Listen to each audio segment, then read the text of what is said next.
Assalamualaikum warahmatullahi wabarakatuh. Kita hari ini bersama dengan saya di Pavilion. Okey, hari ini seperti mana yang korang semua tahu, yang mana kita sentiasa berada dalam keadaan. Weh. Jap, sampai. Okey, jangan. Weh. Dekat. Okey, toki. Aku nak cakap dengan kau. Aku pun sayang kau, kau tak? Alah pula. Kau mana kita nak jumpa? Aku sayang kau kena mami, kau tak? Aku sumpah. Kau busik. Aku sayang kau, kau tak? Kenapa aku macam ni? Baik, bang. No! Aku sayang kau, kau tak? Baik, bang. Asal bang? Okey ke? Hah? Apa pasal? Okey tak? Okey. Asal apa? Sekarang bersama dengan gua Tauke Jambu dalam Jari Neraka. Aku sayang kau tau. Aku sayang kau juga. Jom.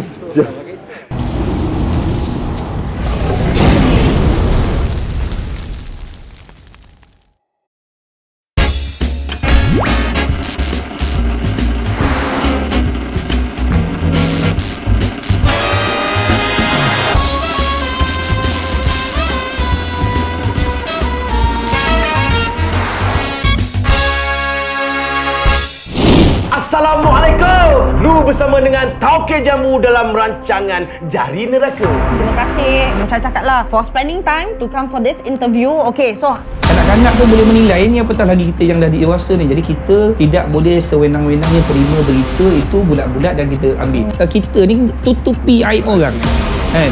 Dia dalam firman Allah kata apa? Barang siapa yang menutupi aib orang, maka di yaumul akhirah nanti aku menutupi aib dia seperti ditutupi dengan tirai-tirai. Tuan mau sabar Anju Tadi komen-komen tu sebenarnya yang paling penting yang kita nak tunjukkan dalam Jari Neraka ni sebenarnya ialah siapa.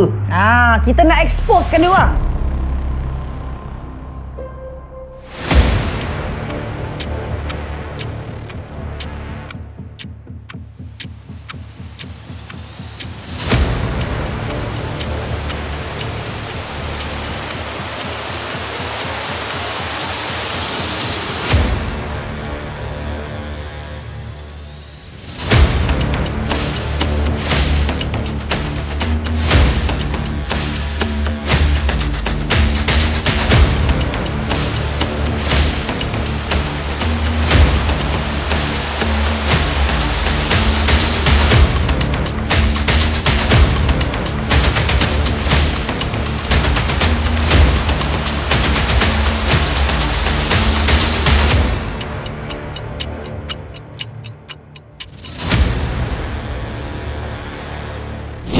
Jadi tuan sahabat Yusof, macam mana tadi tuan sahabat dah tengok kan orangnya macam mana. Jadi apa komen? Yalah, kita kalau boleh itu masalahnya kadang-kadang bila kita mempamerkan keburukan orang, kadang-kadang ada kalanya orang juga akan berputar.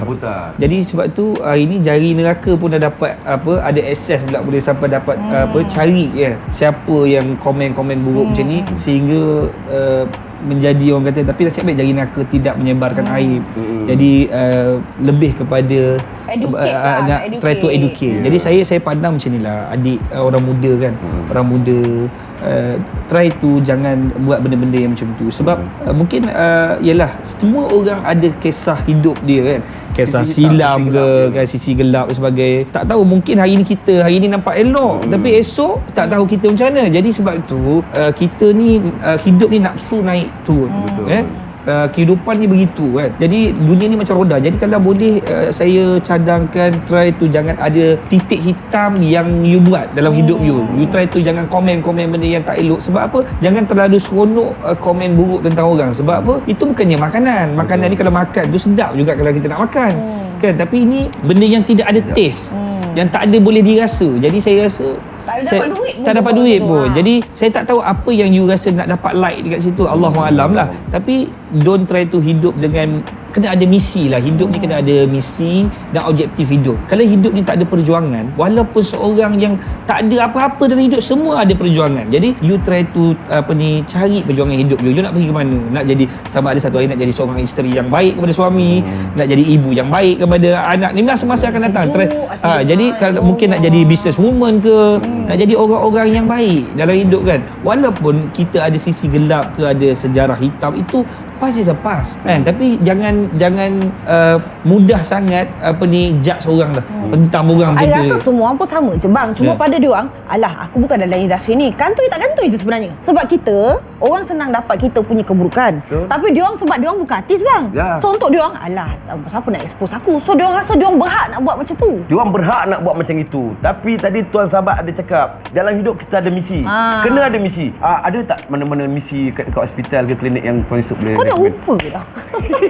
Tak, inilah masalah sebenarnya Tuan Yusof. Sebenarnya masalah sekarang, orang-orang sekarang ni dia suka melihat latar belakang seseorang. Kita sepatutnya sekarang bukan tengok masa tuan, bukan tengok masa latar depan, latar belakang. Kita kena tengok masa sekarang orang tu. Sebab kita tak tahu dah hari tuju, betul tak tuan sahabat? Okey. Jadi sekarang ni satu soalan lagi lah. Kita sebelum tu nak beritahu juga kepada adik yang tadi tu kita keluarkan gambar, sebenarnya kami tak berniat apa-apa, sekadar untuk menasihati. Sebab lepas ni bukan kan sekarang dah kena expose. Kalau tak ada toke dengan tuan, aku dah bambu dah kau dah. Sebab tu sekarang ni, lepas ni kepada korang yang kat sana sekarang ni jaga-jaga sebab apa, jari neraka lepas ni kita orang akan korek semua mana korang tinggal, gambar korang, gambar skandal, gambar semua kita akan keluarkan. Okey, satu soalan kepada tuan sahabat, kalau terfikir ada cara tak kalau kita nak membendung gejala-gejala yang cyberbully ni? Educate lah. Memang educate. Sebab dia macam ni dalam sistem perlembagaan. Kalau sistem perlembagaan, sistem undang-undang ada. Sistem perlembagaan cukup cantik. Kalau kita tengok sistem undang-undang cukup cantik. Tapi how people kat dalam tu yang dia menggunakan dan pelaksanaan undang-undang tu kadang-kadang tidak berkesan kan. Macam itu juga dalam agensi ramai sebahagian besar agensi yang buat kerja dengan baik, tapi ada sebahagian kecil yang tidak. Kerana apa? Sistem undang-undang ada dekat situ, aktanya ada tapi tidak dipakai dengan betul dan jelas. Sebab tu kita janganlah hidup kerana arahan. Ini masalah tu. Kita tengok contoh kroni. Nampak contoh tim abang Yusof Hazmi kaki pukul orang, jom kita join dia sebab dia suka kaki pukul. Dia pergi sebabkan dia nak jadi kaki pukul. Jadi sebab tu jangan kita kena ada hidup kita yang maksudnya cakap kena ada mission, kena ada perjuangan sendiri. Jangan ikut orang. Kita kalau ada mission, kita pergi mana pun kita akan tidak mudah terpalit dengan benda-benda yang tak boleh. Aku ada prinsip hidup. I have a principle. Saya kena ikut prinsip hidup saya. Ini tak boleh. Aku punya tahap jahat macam ni je. Tak boleh tinggi lagi. Kalau aku pergi tinggi lagi, cross the border lah. Contohnya macam tu. Jadi sebab itu hidup ni kalau tak ada misi memang tak boleh. Kalau kita nak cerita pasal undang-undang, kalau aku nak pergi kepada civil case atau court case yang melibatkan saman civil whatever, saman madu semua, lagi banyak lagi ada. Lebih ramai. Sebenarnya kita kayakan lawyer kan. Kita kayakan lawyer. When you pergi court, you still kena, you need to pay. Sebab lawyer memang dia kena open file.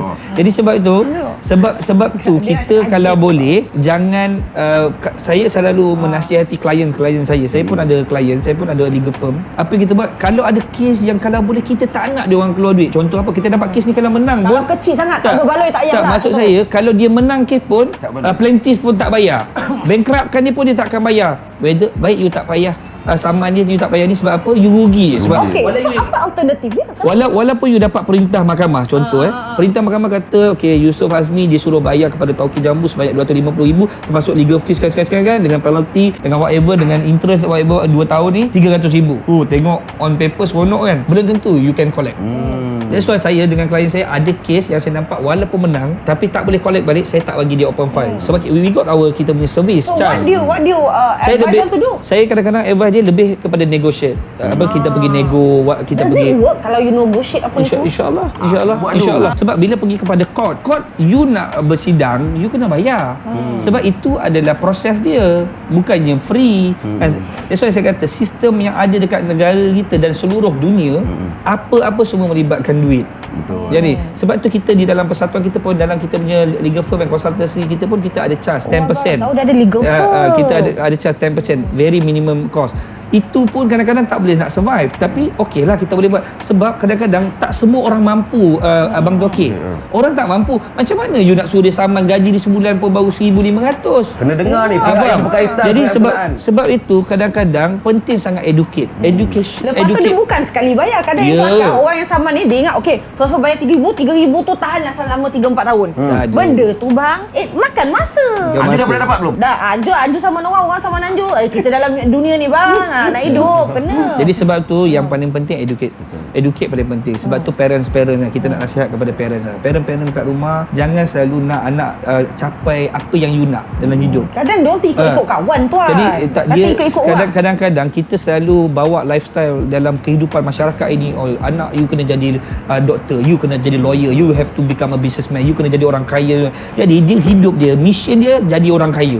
Cari duit. Tak kisah macam mana pun, kalau aku kena down kau orang ni, kena ni dia buat juga. Jadi dia akan buat apa segala kaedah untuk menjatuhkan image orang, sanggup jatuh orang. Jadi sebab itu kena ubahlah konsep. Sebab itu kalau boleh nombor satu sekali kena jaga adab dengan orang-orang tua dulu. Itu dulu, jaga adab dengan orang lain, jalan pergi rumah orang bagi salam. Ni semua kena education ni yang betul. Small thing ni yang akan menjadikan dia orang yang hebat. Sebab apa? Kalau dia tidak menjadi orang yang beradab, kalau dia jadi bos dekat bank macam mana? Teruk. Agak kaya ilmu. Bayangkan kalau dia ilmu yang dia ada tapi dia tidak beradab. You nak pinjam duit ya Yusuf Azmi. Berapa pinjam? 200,000. You tak layak balik. Tak ada adab. Tapi kalau dia seorang bos yang ada adab, memahami. dia tanya nak pinjam berapa? 200,000. Sebenarnya kalau ikut awak punya ni belum layak. Tapi saya cuba usahakan, saya usulkan dulu, saya tengok macam mana. Macam mana? Jadi orang yang datang tak dapat pun sejuk je balik. Dia perbezaan dengan jumpa doktor yang beradab dengan tidak beradab. Sama lah. That's correct. Saya dengar tuan cakap pun sejuk hati dengarkan. Tak marah. Okey. Nampak kering tegak ni. Kita nak seronok dengar kan. Seronok dengar sebab apa? Pengalaman orang lain masing-masing lain. Betul. Aduh, janganlah mati pula. Allah. Baik. Okey, tuan sahabat sebenarnya lagi satu tuan sahabat dengan Anju nak tengok tak? Kepada mereka kepada netizen, masyarakat yang baru kata makcik bawang yang baru belajar pegang-pegang Facebook, pegang Twitter. Kadang aku tengok makcik-makcik mak orang nak mampu bang. You get it. Jadi Tuan Yusuf apa kata kalau saya bawa tuan sahabat pergi ke suatu tempat? Boleh. Sebab apa? Jangan ingat korang pakai gambar palsu, nama pun nama samaran. Fake account kita orang takkan dapat detect. Kau pakai fake account pun kita boleh tahu, okey? Okey, jadi tuan sahabat, jom pergi ke satu tempat. Let's go gang. Let's go.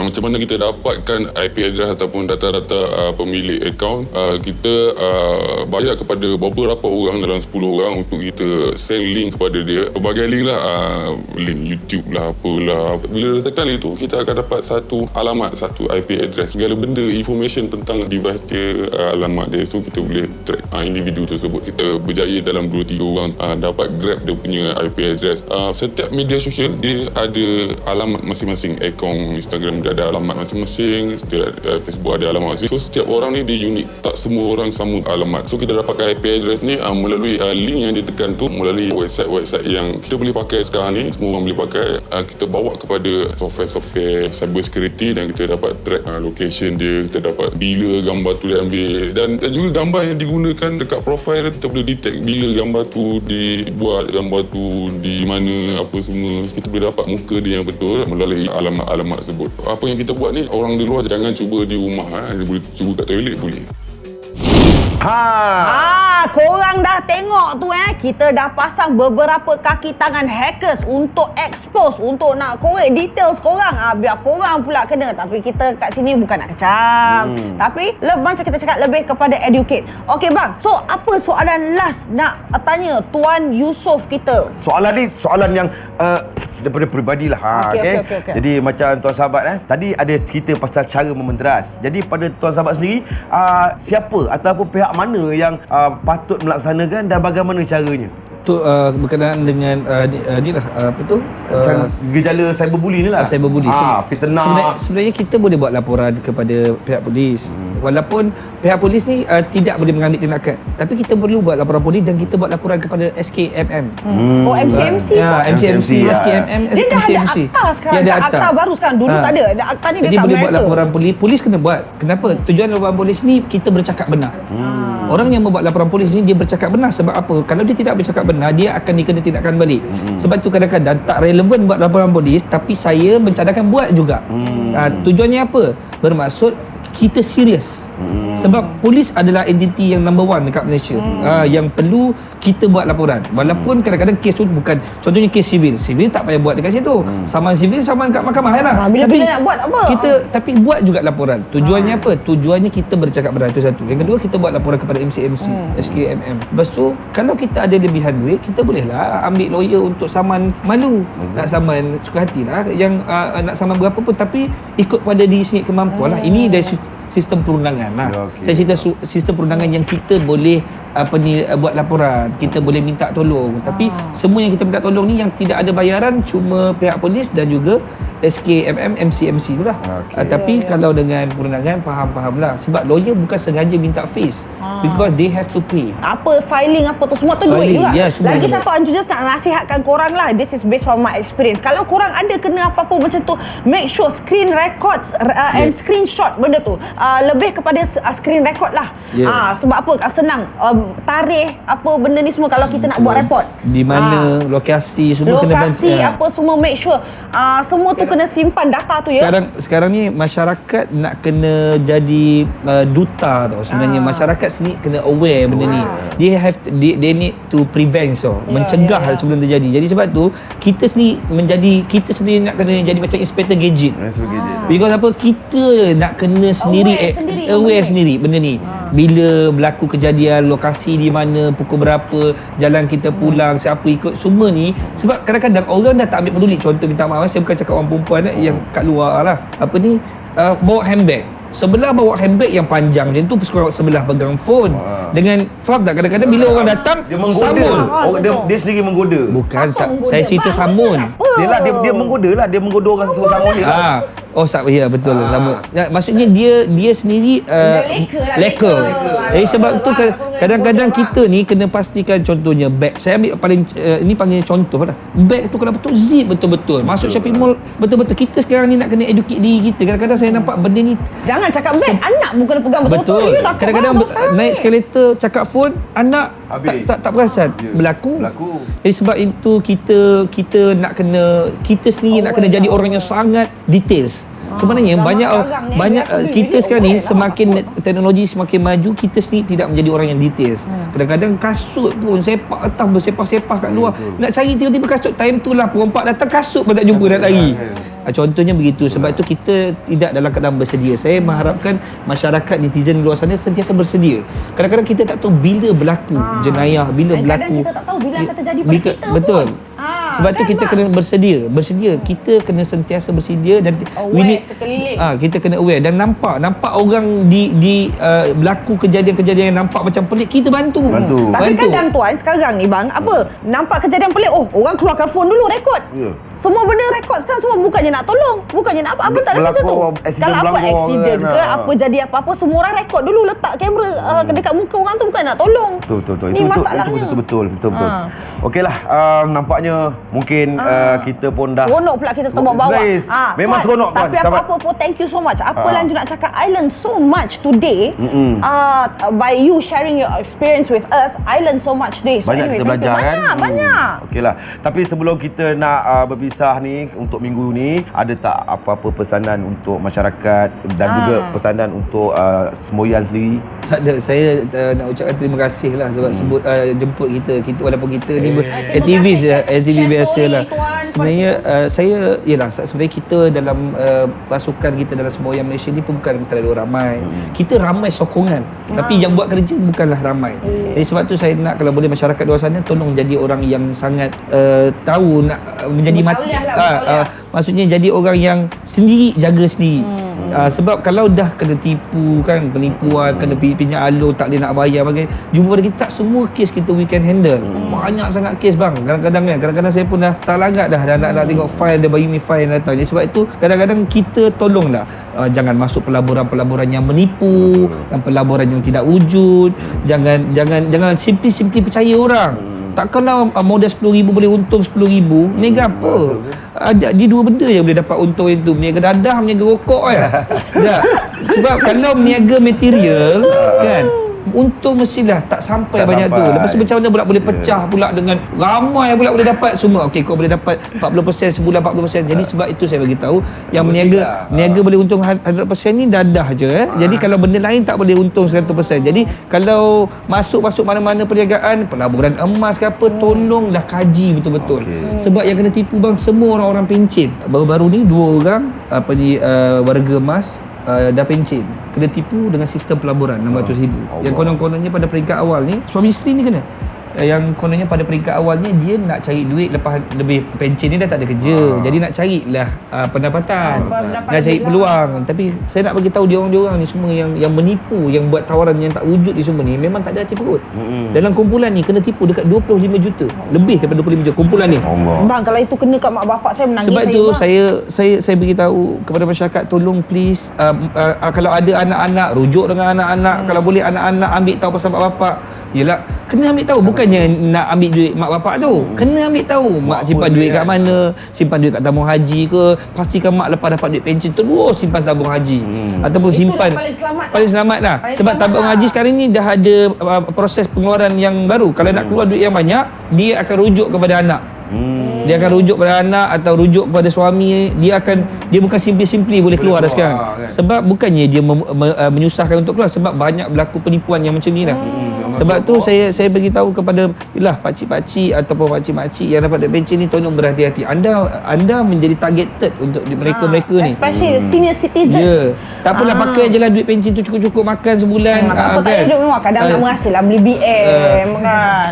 Tak boleh kalau ada berniaga, kalau ada kerja. Tapi kalau untuk mendapatkan hasil dengan mudah, susah. Saya tak nampak. Ni elok-elok dah ada 600,000, elok-elok dah ada bang, terus habis. Dan dia bukan saja ada juga dalam kumpulan yang sama kena tipu satu family. Allah. Yelah, sebab apa? Dia pula bercerita dengan anak dia. Dia bercerita dengan anak dia. Oh, kita ada buat skim ni. Okey tuan, apakah pesanan tuan kepada jari-jari neraka? Jari neraka? Orang yang bagi komen. Orang yang bagi komen lah jari-jari neraka ni. tu kita lah. Orang yang bagi komen jari-jari neraka, apa pendapat, apa pesanan tuan kepada mereka? Hebat sangat kan, hero sangat kan. Kalau boleh jangan apa orang kata, jangan sebarkan aib orang, jangan menambahkan dosa dalam hidup kita. Yalah, walaupun kita bukan orang baik, tapi try itulah, jangan buat benda yang tak baik. Betul. Try tu, contohlah, kalau hari-hari kita buat 10 dosa kan, kurangkan sikit dosa daripada menulis pasal orang, buruk pasal orang ni. Pasal tak semua orang sempurna. Jadi jangan kita rasa macam seronok pasal we got a family, kita ada mak ayah, kita ada anak-anak, and mungkin keturunan. It stays in the social media, it stays. Betul. Dia dah jadi macam saya nampak dah jadi immune. Buka je, bangun pagi je nak tengok benda kotor dulu. Jadi tolong mindset bangun pagi nak benda baik tu. Jangan sangka buruk pada orang kan. Kita doa bangun pagi tu celik je mata, aku tak nak sangka buruk pada orang. Tak sabar pula nak buruk orang. Makanan dah jadi makanan. Lawan. Tak, saya walaupun bukan orang baik, tapi saya selalu cakap dengan diri saya, kita jangan selalu nak cari salah orang. Kadang-kadang orang baik dia tak mengaku. Orang baik dia tak mengaku diri baik. Kan? Memang tak baik lah. Tapi kita tekankan diri kita, jangan cari salah orang. Betul lah. Kenapa nak cari salah orang? Kalau katakan dalam adik-beradik ke apa, selalu mak saya ajar, jangan cari salah-salah, jangan cari. Betul. Nak cari salah boleh. Suruh adik ambil periksa matematik, lepas tu tengok salah dia. Satu campur satu empat. Ya, tu boleh salah. Cari salah dekat pelajaran okey. Okay guys, so untuk hari ini kita wrap up. So terima kasih banyak puan Wrap up, Yusuf. kan? Kan wrap up. Kita wrap up untuk hari ni. Yes, memang Alhamdulillah bersyukur kita hari ni Lapar lah, kesudian tuan sahabat Yusuf Azmi datang melawat kita. Alhamdulillah, terima kasih sangat-sangat. Bukannya senang orang nak spend time nak Betul. datang. Kita juga ucapkan terima kasih kepada semua rakan-rakan tim-tim teknikal Jari Neraka, juga kepada kita punya penaja-penaja kan. Lagi Anju nak terima kasih kepada siapa? Terima kasih pasal pada diri saya yang sudi datang kat sini untuk nak jadi host. Terima kasih pasal Okey, terima kasih pada tuan dan juga penaja kita dan kru-kru kita. Okey, Anju boleh makan dah? Dah, kejap. Tapi ingat, untuk episod seterusnya, jaga-jaga sikit cari tu. siapa yang akan kita panggil? Kita akan expose Siapa yang kita reveal? Semua yang kita reveal tu, ingat, dalam Jari Neraka. Wah tangkap, lu terbakar. Yeah!